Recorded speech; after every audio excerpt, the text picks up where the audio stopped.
வருமான வரியிலே மட்டும் நாங்கள் மாநிலத்திலிருந்து கிடைக்கிற தொகையிலிருந்து ஒரு தொகையை, ஒரு பங்கை ஒன்றிய அரசு மாநிலங்களுக்கு வழங்கும். இப்பொழுது ஜிஎஸ்டி என்ற பெயரில் விற்பனை வரியை முழுமையாக அவர்கள் எடுத்துக்கொண்டு அதிலே ஒரு பங்களிப்பு என்பதை அதிலும் குறிப்பாக நாங்கள் புள்ளி விவரத்தோடு சொல்லியிருக்கிறோம். ₹1 விற்பனை வரிக்கு தமிழ்நாட்டுக்கு கிடைக்கிற தொகை 27 பைசா.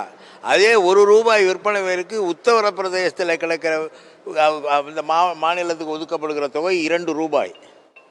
இவர்கள் தவறான முறையிலே சில விதிகளை உருவாக்கி மாநிலத்தை வஞ்சிக்கிறார்கள். கட்டாயமாக காங்கிரஸ் ஆட்சி காலத்தில் விற்பனை வரி முழுமையாக தமிழ்நாடு அரசே பெற்றுக்கொண்டிருந்தது. வெறும் வருமான வரியிலிருந்து மட்டும்தான் பங்கு கிடைத்தது. இப்பொழுது விற்பனை வரியை இவர்கள் எடுத்துக்கொண்டு அதிலே கொஞ்சம் குறைவாக பங்கு கொடுத்து விட்டு அதிகமாக கொடுக்கிறோம் என்று சொல்வதை போல ஏமாற்று வேலை, பித்தலாட்ட வேலை எதுவுமே இருக்க முடியாது. மோடியுடைய சொல் என்பதை பித்தலாட்டம் என்றே சொல்லலாம்.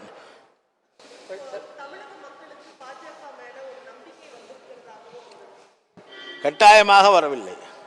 தமிழ்நாட்டை தொடர்ந்து வஞ்சிக்கிறது.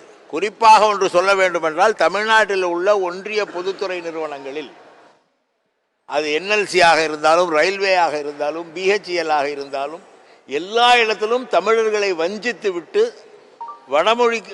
வடநாட்டுக்காரர்களுக்கு வேலை வழங்குகிறார்கள். பொதுவாக ஒரு மாநிலத்திலே உள்ள பொதுத்துறை நிறுவனங்களில் அந்த மாநில மக்களை வேலைக்கு அமர்த்துவார்கள். உத்தரப்பிரதேசத்தில் என்றால் அங்கே வாழ்கிற மக்கள், வங்காளம் என்றால் அங்கே வாழ்கிற மக்கள், கர்நாடகம் என்றால் அங்கே வாழ்கிற மக்கள் என்று வேலைக்கு அனுப்புவார்கள். அதை தமிழ்நாட்டிலும் காங்கிரஸ் ஆட்சி காலம் வரை தொடர்ந்து கடைபிடித்து வந்தார்கள்.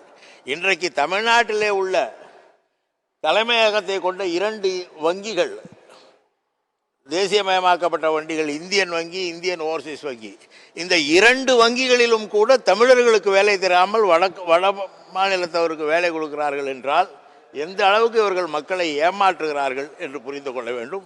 முழுமையாக தமிழகத்தை வஞ்சிக்கிற ஒரு ஆட்சியாக பாஜக ஆட்சி இருக்கிறது.